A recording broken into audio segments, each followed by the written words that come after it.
es la noche en el continente americano, mientras en Europa inicia la madrugada y amanece en Asia. Así cae la noche en el continente americano y transcurre la mañana y la tarde en el resto del mundo. La noche bajo la dirección de Claudia Gurizati. Presentado por World of Hyatt. Descubra un mundo de recompensas con World of Hyatt. Únase gratis en Hyatt.com y reciba recompensas por estadías en los hoteles Hyatt de todo el mundo. Disfrute de ahorros exclusivos y gane noches gratis. Donde quiera que vaya, estará siempre más cuidado con World of Hyatt.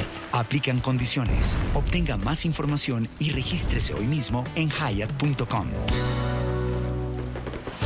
Hola, ¿qué tal? Bienvenido. Les habla Claudia Gurizati, directora de este canal internacional de noticias de NTN 24 y de este programa de opinión, de análisis, de debate. Los saludos desde el Centro Internacional en Washington, en Bogotá, como siempre, Jefferson Beltrán, quien, está ya listo para hablar de los últimos acontecimientos que conmueven no solamente a los Estados Unidos, sino, por supuesto, al planeta, al mundo entero, las decisiones de Donald Trump. La noticia son todas esas medidas con las que el nuevo mandatario de los Estados Unidos, el presidente número 47 de la potencia, ya muy recién posesionado, comenzó firmando una avalancha de decretos presidenciales de un plumazo, tomó decisiones nuevas y echó para atrás una serie muy larga de decisiones que había tomado su antecesor Joe Biden. Solo en el primer día la Casa Blanca Trump expidió 48 órdenes ejecutivas con efecto en al menos 200 asuntos, varios de ellos muy sensibles, también muy polémicos y de afectación directa. Las órdenes tocan e impactan políticas en diferentes materias como la migratoria, como el cambio climático, la diversidad, el género.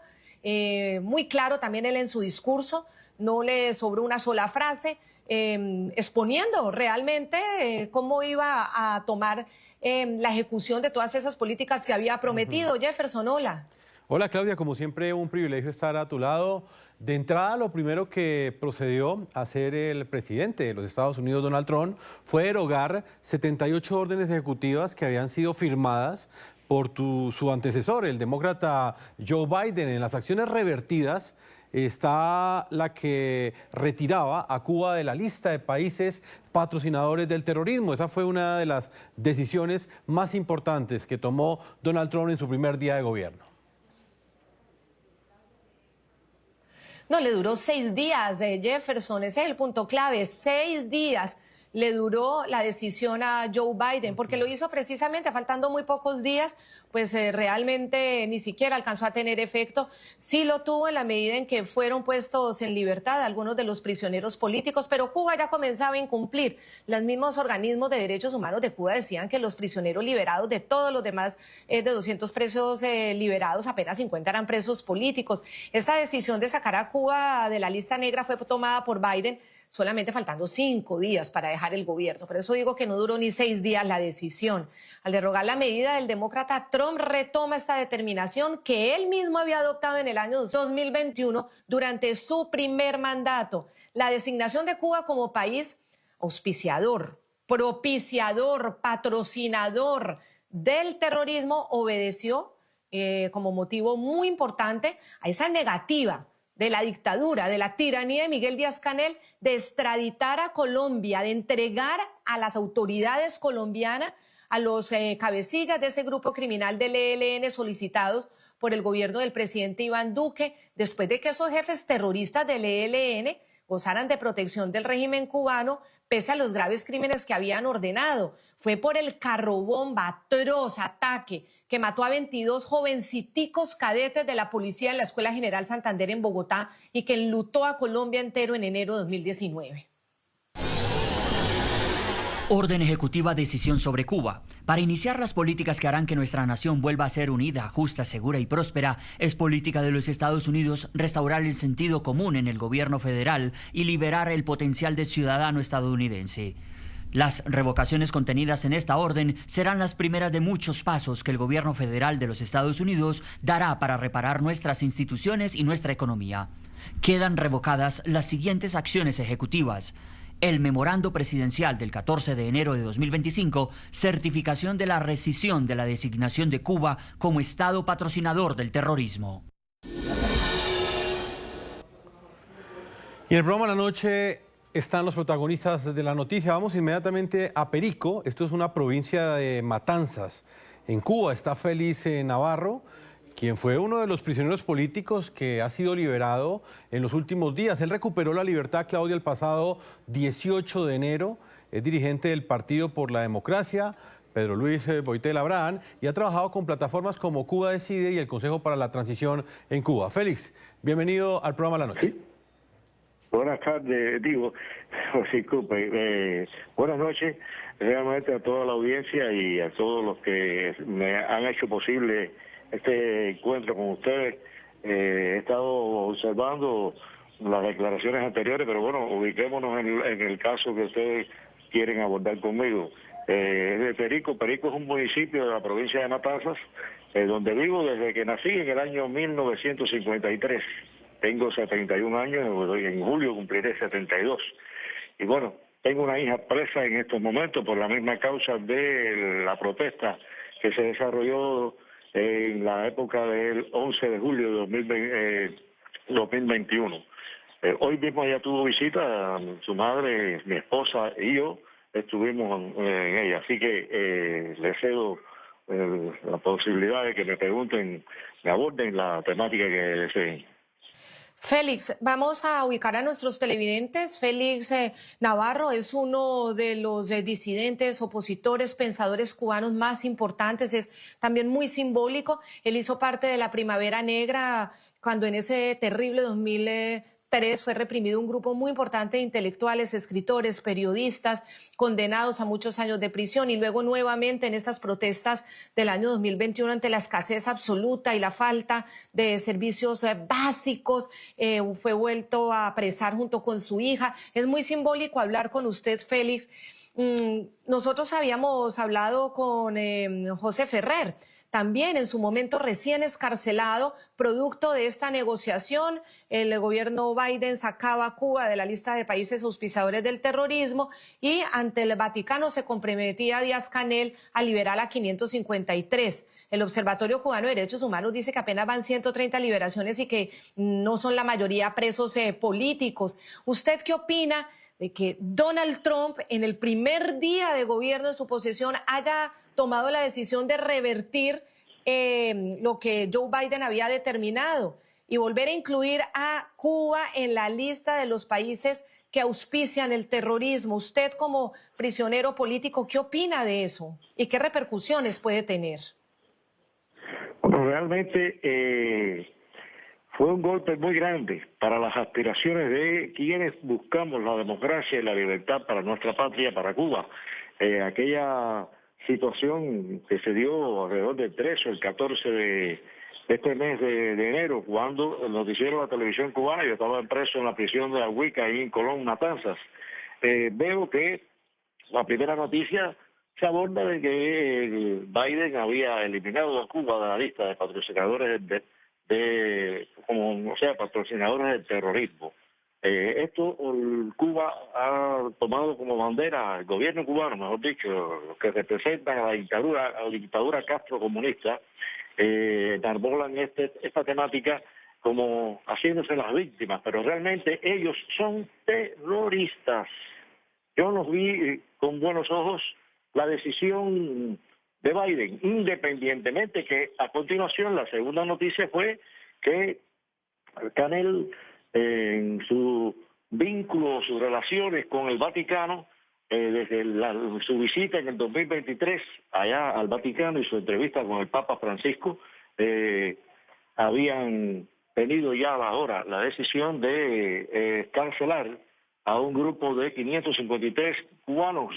No definen específicamente que sean políticos, porque aquí ellos no reconocen a nadie como preso político. Ellos dicen que somos presos contra la seguridad del Estado, contra la revolución, o sea, realmente desvirtúan totalmente la definición de un preso político, cuestión que a nosotros no nos interesa. A nosotros lo que nos interesa que hemos ido a la cárcel porque estamos en contra de la dictadura y queremos un cambio de manera pacífica y sin violencia de ninguna índole, pero que no estamos de acuerdo con la decisión de Biden. Y es punto clave la noticia el rechazo del régimen cubano a la decisión del gobierno de Donald Trump de restablecer la inclusión del país caribeño en la lista de patrocinadores del terrorismo. El dictador Miguel Díaz-Canel calificó de emperador al presidente estadounidense. Comunicado régimen de Cuba. Arremete el presidente estadounidense Donald Trump contra Cuba desde el primer día y sin ningún pretexto. La decisión de restablecer las férreas medidas de guerra económica contra Cuba que su predecesor eliminó solo días antes es demostración de la agresividad del imperialismo estadounidense contra la soberanía, la paz y el bienestar de la población cubana.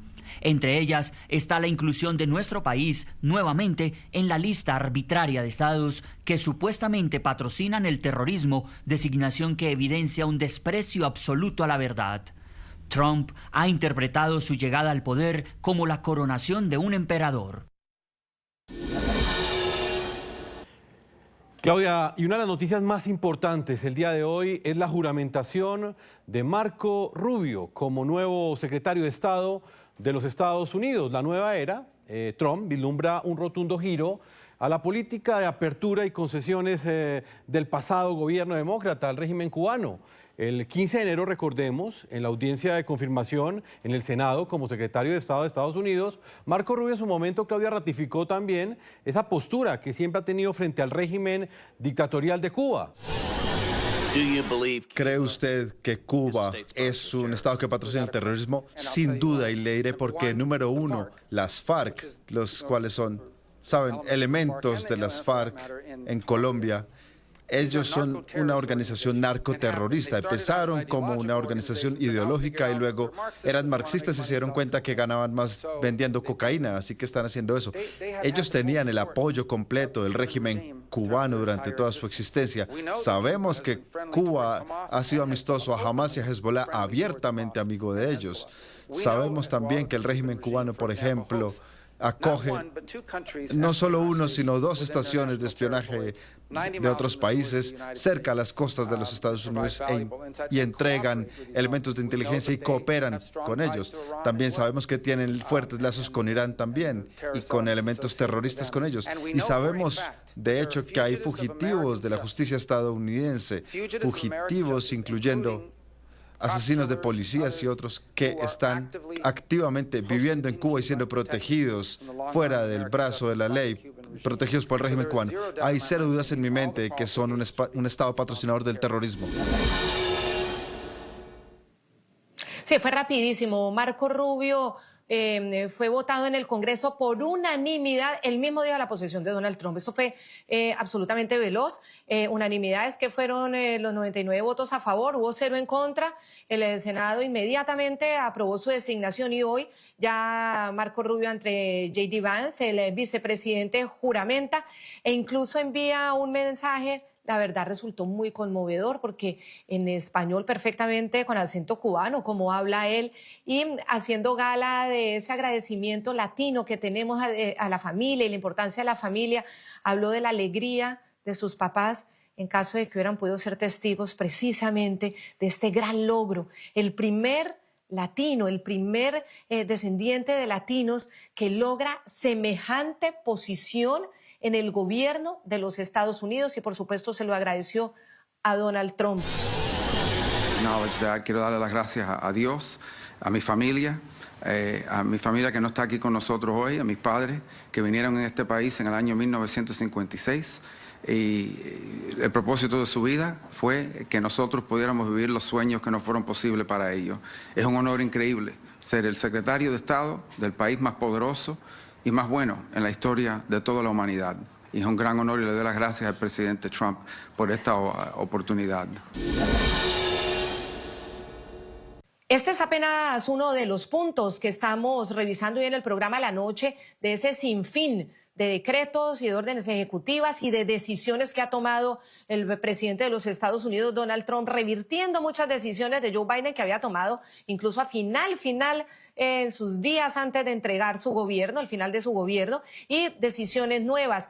Ya estamos analizando Cuba, ahora vamos a entrar a analizar Venezuela, porque mientras hacía su firmatón en el despacho Oval de la Casa Blanca anoche, y conversando al mismo tiempo con los periodistas, le contestó David Alandete, el periodista enviado permanente especial del ABC de España a Washington, sobre Venezuela.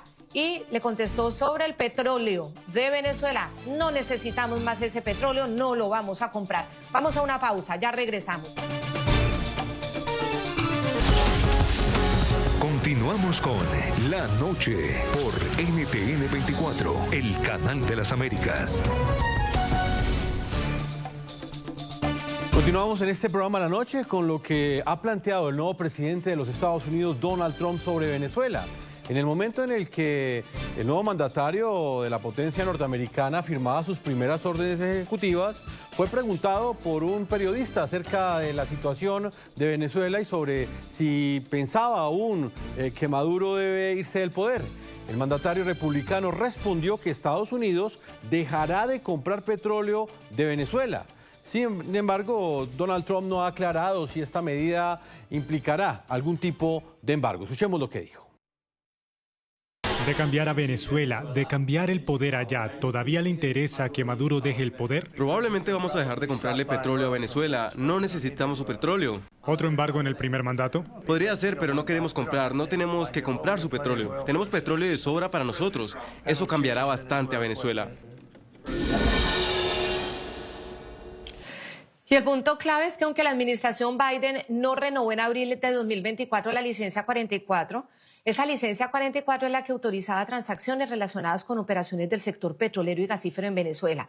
Ojo, porque sí continuaron, ya no en bloque, sino muy bien explicado por el Departamento del Tesoro, se pueden pedir las licencias individualmente. Ya las autorizaciones no quedaban en bloque, sino que se iban a hacer individualmente.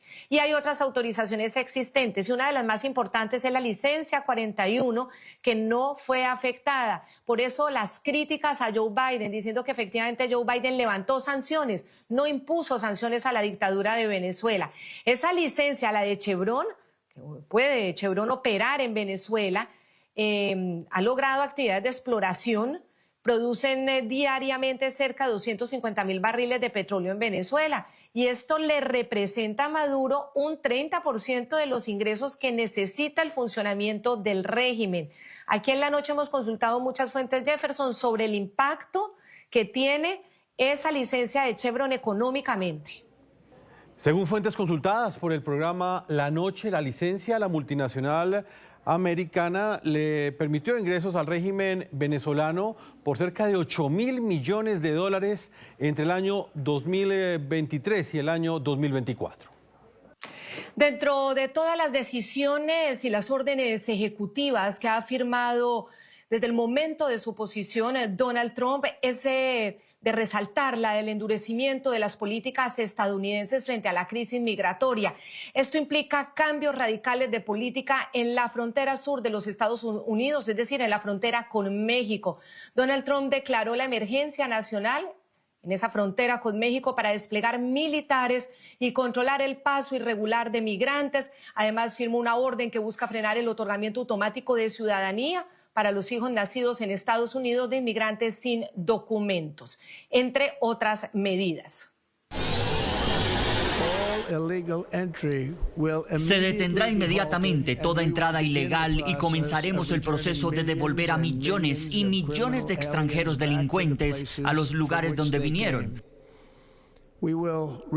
Restableceremos mi política de quédate en México.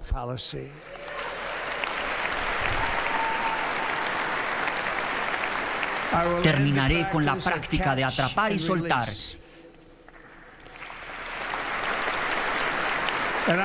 Y enviaré tropas a la frontera sur para repeler la desastrosa invasión de nuestro país.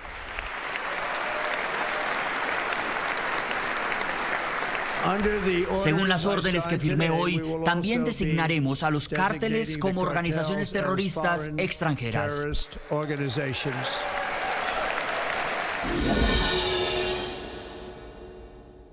El punto clave de la noticia, la declaración de emergencia nacional para hacerle frente a la migración irregular le permitiría a Donald Trump desbloquear fondos federales para la construcción del muro fronterizos sin la aprobación del Congreso. Las medidas del presidente estadounidense además contemplan la detención de extranjeros bajo sospecha de violar las leyes de la nación o de los estados y que sean expulsados con prontitud. También serán presentados cargos penales contra indocumentados que hayan violado las leyes de inmigración. Y finalmente, tal como ocurrió ayer mismo, quedó por fuera de funcionamiento la aplicación CBP One, implementada por el gobierno Biden y que permitía pedir cita para solicitar asilo desde México antes de cruzar la frontera. Esta noticia ya tiene respuesta desde México, la dio por supuesto la presidenta Claudia Sheinbaum a esas primeras acciones tomadas por Trump. La mandataria dijo que había que mantener la calma y la cabeza fría. Dijo que México actúa humanamente buscando la repatriación de extranjeros a sus países de origen, porque esto también es la consecuencia. Sheinbaum además aseguró que entre hoy y mañana comenzará conversaciones bilaterales con el gobierno de Donald Trump. Sobre los decretos, porque es importante referirse a los decretos que firmó ayer el presidente Donald Trump, quisiera mencionar lo siguiente.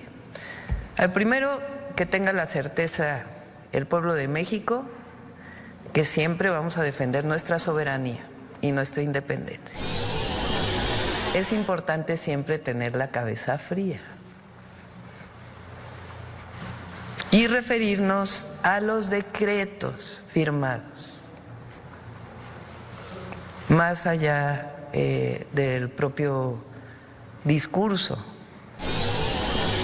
Nosotros tenemos nuestra propia política migratoria, pero también somos un gobierno humanitario. Si hay una persona que está en la frontera, más ahora que hay tanto frío, pues evidentemente actuamos de manera humanitaria. No vamos a dejar a la gente en intemperie. Entonces se actúa de manera humanitaria y se busca la repatriación de sus países en caso de ser extranjeros. Jorge Castañeda, bienvenido. Gracias por estar con nosotros en el programa La Noche. Hola, ¿qué tal? Es un gusto estar con ustedes. Señor exministro, ¿cuál es su primera reacción a estas decisiones de Donald Trump, quien llega el día mismo de su posesión y de plumazos, de una vez por todas, echa para atrás una gran cantidad de medidas adoptadas por el expresidente Joe Biden y presenta una nueva serie de decisiones como esta, la de declarar esa emergencia en la frontera? Bueno, todas estas medidas, por lo menos en lo que se refieren a México y por supuesto las que se refieren a cuestiones internas de Estados Unidos, eran en realidad esperadas. Solo gente bastante ingenua, ilusa, pensaba que todo esto que ya había prometido Trump durante su campaña o a lo largo de los últimos 4 años, todo esto que ya había dicho desde después de las elecciones que lo iba a hacer, pues por algún motivo mucha gente no quiso creer lo que era evidente, que iba a hacer lo que decía y que iba a decir lo que iba a hacer. Y eso es lo que ha sucedido con todas estas medidas y las que faltan, sobre todo en materia de aranceles. Entonces, en primer lugar, creo que hay que reconocer que lo único que está haciendo Trump es ser congruente consigo mismo. En segundo lugar, estas medidas, por lo menos en lo que se refiere a México y a varios países de América Latina, son extraordinariamente dañinas, prejuiciosas para estos países. Quiere decir que mucha gente que ya está en México esperando una cita con Estados Unidos no va a obtener esa cita. Quiere decir que gente que está dentro de Estados Unidos y que no tienen papeles van a ser deportados. Quiere decir que gente que gozaban de un cierto estatus en Estados Unidos, por ejemplo, los que tenían esta este indulto humanitario, que eran cubanos, nicaragüenses, venezolanos y haitianos, casi más de 700,000, pues van también a perder ese estatuto y probablemente van a ser deportados también, y que la gente que en el futuro quiera dirigirse a Estados Unidos a buscar asilo, pues básicamente no lo va a lograr. Esto es algo que le hace un enorme daño a esa gente y le hace un enorme daño a los países de los cuales son originarios. Señor ministro, ¿México en este momento está preparado para esta nueva coyuntura? El presidente Trump, en esta ofensiva contra la inmigración ilegal, pues ha contemplado la declaración de emergencia nacional. Esto quiere decir, como lo planteaba Claudia, desplegar militares en su frontera sur. En este momento México estaría preparado no solamente para detener ese flujo de migrantes que muy seguramente se van a quedar en la frontera entre México y Estados Unidos, sino también quizás para atender a todos esos deportados que anunció el presidente Donald Trump. Bueno, preparado depende de las dimensiones, de la magnitud del flujo de deportados. No lo sabemos todavía. Por el momento, el tema se limita a 30,000 personas que tenían cita en CBP-1 y que ya no tienen esa cita y ellos se encuentran en territorio mexicano, la mayoría a lo largo de la frontera norte, no todos, por cierto, pero la mayoría sí, y la mayoría siendo venezolanos. Eso, pues, ese sector, esa medida, yo creo que México sí puede atenderla y poder está en situación de ver exactamente qué sucede. Ya si los números rebasan los decenas de miles y pasan a cientos de miles o aún peor, pues claro que México en ningún país está preparado para algo así.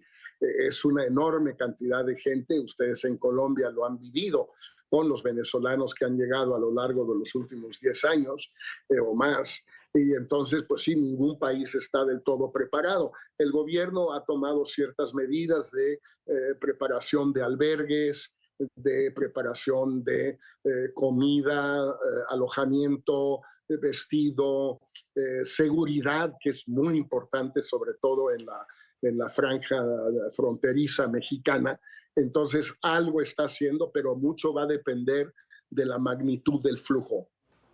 Claro, y señor exministro, obviamente el CBP-1 en teoría es un mecanismo que fue muy aplaudido, obviamente, porque para los Estados Unidos era muy conveniente que las citas de asilo fueran pedidas desde México antes de que las personas cruzaran la frontera, pero realmente el caudal de personas que hacían uso de esto, ¿qué tan grande es? ¿En qué dimensión estamos hablando? ¿O es una muy pequeña cantidad comparado con la gran cantidad de migrantes que están ahí en la frontera esperando cómo pueden cruzar y cómo pueden unirse a esas caravanas que cruzan?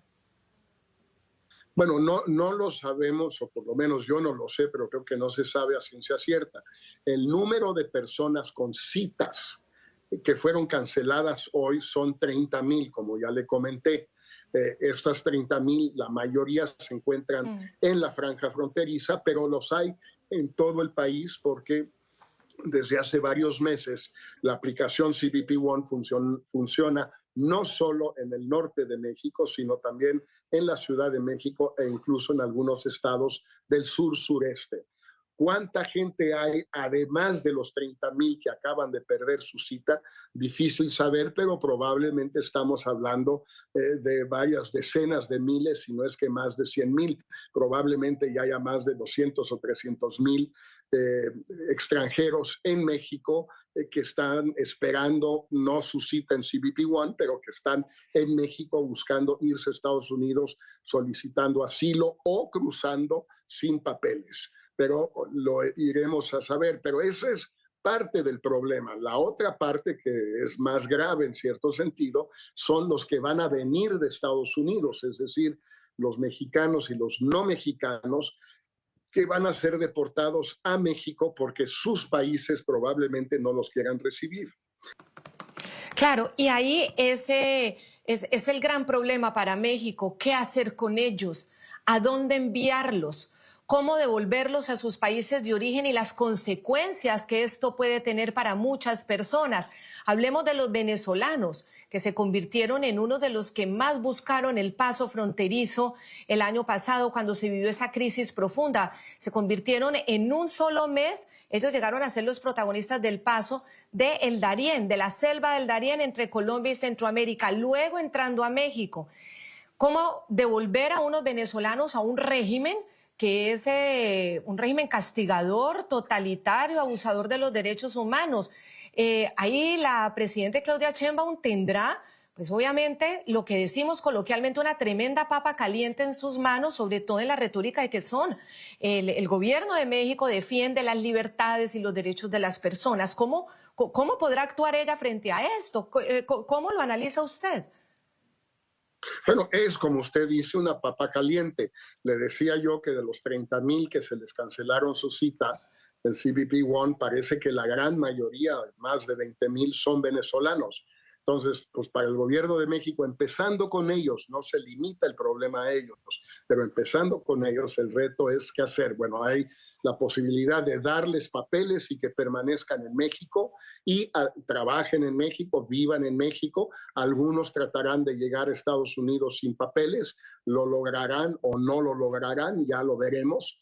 Algunos, a lo mejor, si se les ofrece la posibilidad de que sean enviados a Venezuela en avión sin costo para ellos, pues tal vez acepten ese ofrecimiento, y otros más, pues tal vez deban ser deportados de México a Venezuela de manera más o menos coercitiva, que sería una lástima, porque en efecto es mandarlos pues al infierno, es decir, mandarlos a un país donde gobierna una dictadura, donde sigue habiendo una crisis económica brutal, donde hay represión, fraude electoral, corrupción, en fin, realmente lo que es una de las peores dictaduras que ha habido en muchos países de América Latina. Para el gobierno de México va a ser muy difícil con estos 30,000. Ahora, ya si hablamos de los demás, pues en Estados Unidos debe haber ahorita algo así como 500 a 600,000 venezolanos, unos como 500,000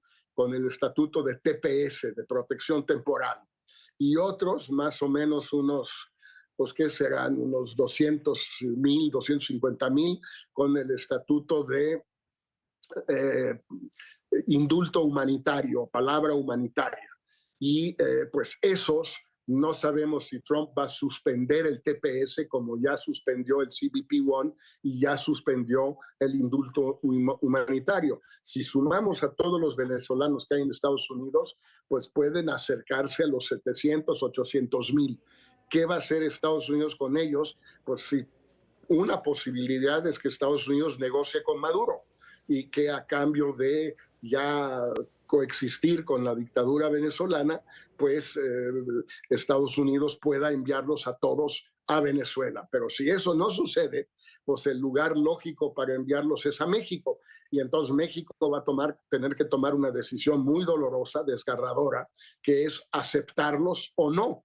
México no está obligado a aceptarlos, ni mucho menos, pero no estoy seguro que México tenga la capacidad de resistir a la presión que vendría de Estados Unidos, donde ellos insistieran en que México reciba a esos 500, 600, 700,000 venezolanos para comenzar, y hablando solo de los venezolanos.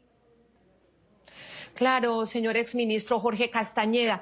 El otro gran punto de cambio de estas relaciones de Trump con América Latina, específicamente con México, es la obsesión que él también había prometido durante campaña, esa amenaza que le había hecho a México de si no mejorar todo este problema migratorio iba a imponer un 25% a los aranceles. En medio de esa firma de decretos en su despacho, en el Salón Oval de la Casa Blanca, los periodistas les decía ayer que ya el 1 de febrero va a ser el día en el que él plantea que entren los aranceles de 25% a México. El impacto de esto, señor exministro, teniendo en cuenta esa relación comercial tan estrecha entre México y los Estados Unidos, cómo ese gran porcentaje de producto agrícola mexicano entra a los Estados Unidos. En el 2022, Estados Unidos importó productos agrícolas de México por $44.100 millones. Recordemos que el año pasado llegó a convertirse en su primer socio comercial, es decir, fundamental. Y el tema de los autos también, cómo esas importaciones de autos ha sido fundamental en la economía de México, pero también para la economía de los Estados Unidos. ¿Cuál va a ser el impacto en caso de que esto de verdad se cumpla y entre en vigor de esa manera?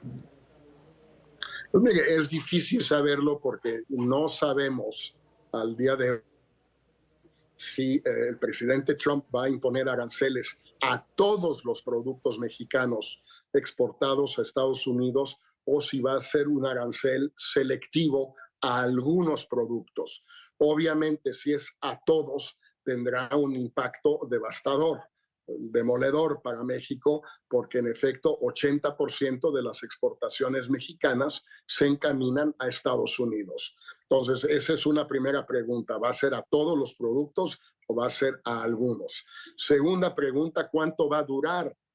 ¿Cuánto van a durar estos aranceles? El decreto que firmó el presidente Trump anoche dice que esto es por el motivo de las llegadas de los envíos de fentanilo y de la llegada de personas sin papeles a Estados Unidos. Entonces, si México mejora su prohibición para que llegue el fentanilo a Estados Unidos y si disminuye el flujo de personas que llegan a Estados Unidos sin papeles, ¿cuánto va a durar el arancel? ¿Una semana? ¿Un mes? ¿Un año? ¿Cuál va a ser la métrica? ¿Cuáles van a ser las métricas para determinar si sí o no se redujo lo suficiente el envío de fentanilo o la llegada de personas sin papeles? No lo sabemos todavía y esto se verá, como decía usted, el 1 de febrero. Lo que sí sabemos es que en cualquier caso, el efecto para México va a ser doloroso. Puede ser muy grave o puede ser algo difícil de enfrentar, pero que se puede administrar si no llega a estos casos extremos. Continuamos con La Noche por NTN 24, el canal de las Américas. Señor ministro, otra de las órdenes ejecutivas indica que Estados Unidos va a designar a los carteles como organizaciones terroristas extranjeras. ¿Esto qué implicaciones tiene para México? ¿Usted cree que este enfoque va a contribuir a resolver esa violencia y a combatir a los carteles del narcotráfico o va a llevar a un efecto completamente contrario? No creo que tenga mayor efecto ni en un sentido ni en otro. Esta es una decisión de Estados Unidos que tiene efectos sobre todo dentro de Estados Unidos. Le permite al gobierno intervenir cuentas, intervenir libros o documentos de empresas, intervenir teléfonos, intervenir correos electrónicos, etcétera, etcétera, dentro de Estados Unidos. No tiene implicaciones extraterritoriales, aunque mucha gente en México tiende a pensar que sí. Eso es incorrecto, no las tiene y no le permite a Estados Unidos hacer estas cosas dentro de México. Ahora bien, Estados Unidos viene haciendo todo esto en México desde hace tiempo, sin haber clasificado a los cárteles mexicanos como organizaciones terroristas extranjeras. Entonces, esto no va a abatir la violencia, no va a destruir a los cárteles, tampoco va a permitir una invasión de México o acciones unilaterales de Estados Unidos, que por otro lado puede tomar y ha tomado Estados Unidos. La captura del Mayo Zambada el verano del año pasado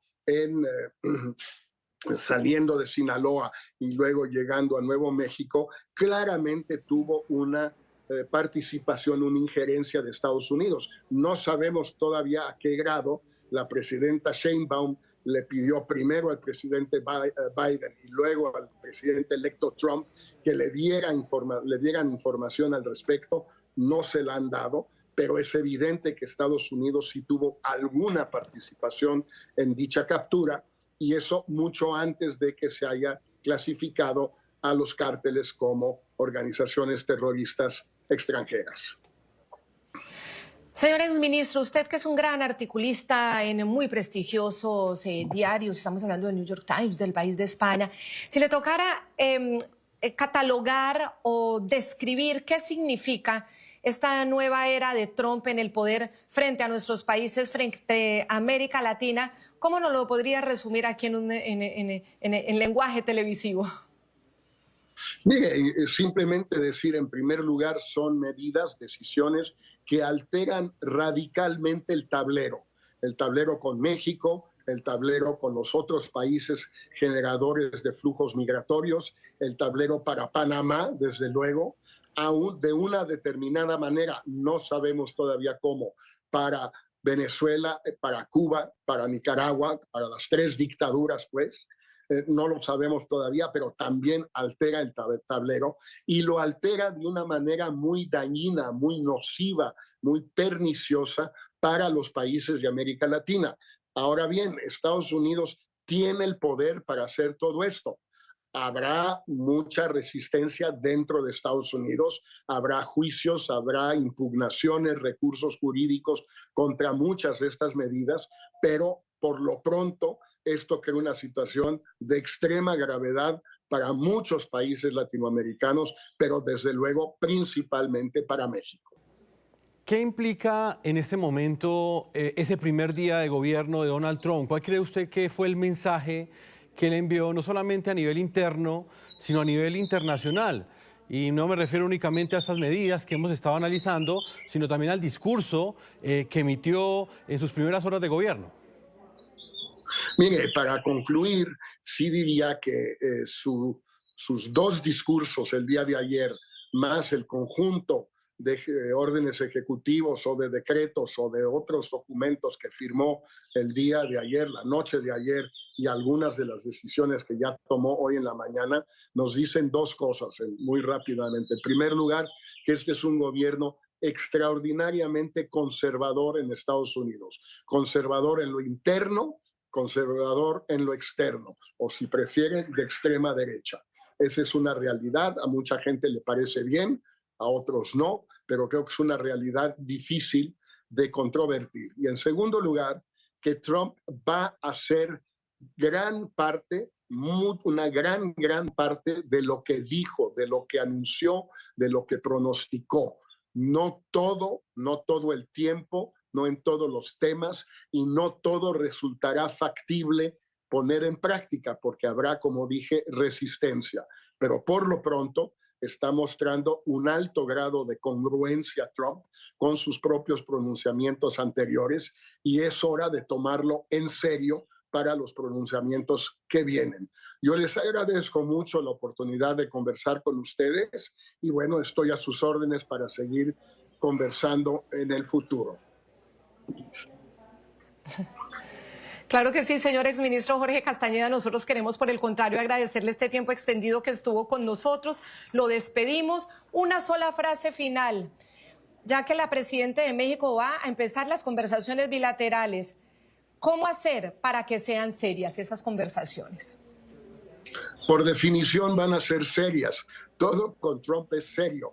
Vamos a ver qué tipo de conversaciones comienzan entre ella y Trump, entre su secretario de Relaciones y el secretario Marco Rubio, con la gente de Homeland Security. Vamos a ver, todavía no está claro. Decir que empiezan las conversaciones, pues no nos dice gran cosa. Lo que necesitamos saber es quién va a participar en esas conversaciones. Exministro, quien fue secretario de Relaciones Exteriores de México durante el gobierno de Vicente Fox. Muy amable, de verdad, por este tiempo. Una persona que tiene una claridad increíble y una forma de poder explicar lo que está sucediendo con mucha claridad, gústenos o no. a unos, gústeles o no a otros. Donald Trump es el presidente de los Estados Unidos. Hay un cambio absoluto del tablero y hay que tomarlo en serio porque está siendo congruente con lo que propuso, con sus compromisos con su electorado. Muchos pensaban que Donald Trump era más habladuría que realmente acción. Lo iremos viendo durante su gobierno, pero por ahora, como dice el exministro Jorge Castañeda, hay que tomarlo en serio en un tema tan delicado como es esos manejos que tienen tanto impacto para la gente y para nuestras sociedades. Recordemos que en la frontera norte de México, desde ayer mismo, la situación es de gran incertidumbre. Migrantes provenientes en su mayoría de Centroamérica y de Venezuela manifiestan su preocupación ante los nuevos obstáculos que enfrentan con estas medidas del presidente Trump. El desconsuelo para aquellos que habían usado el CBP One. Veíamos personas incluso llorando con sus hijos, ya sin poder acceder a una cita para el asilo y buscando pues otras opciones. Mientras tanto, también la incertidumbre se apodera de lugares donde Donald Trump ha prometido va a comenzar las redadas, por ejemplo, como las redadas de Chicago. Allí, en esa ciudad que ha sido santuario de inmigrantes, pues todos están atentos a que inicien las próximas horas esas primeras deportaciones masivas. Sin embargo, las mismas autoridades migratorias han dicho que aún no hay un plan presupuestal ni logístico para poder cumplir esta orden. Ellos están de todas maneras en Chicago estimando que a la ciudad fueron enviados entre 100 y 200 agentes migratorios del Servicio de Control de Inmigración y Aduanas. A todos nuestros televidentes, muchísimas gracias por habernos acompañado hoy en el programa La Noche, que seguirá encendiendo las luces para que usted vea el punto clave de la noticia. Un privilegio, Jefferson, volver a compartir análisis de esta noticia, además con personas tan importantes como el exsecretario Jorge Castañeda. Así es, Claudia, una feliz noche para ti y por supuesto para todos nuestros televidentes. Los invitamos a que sigan opinando en las redes sociales que aparecen en la parte inferior de nuestra pantalla. No olviden que el programa La Noche siempre estará aquí encendiendo las luces para que usted vea el punto clave de la noticia. Una feliz noche.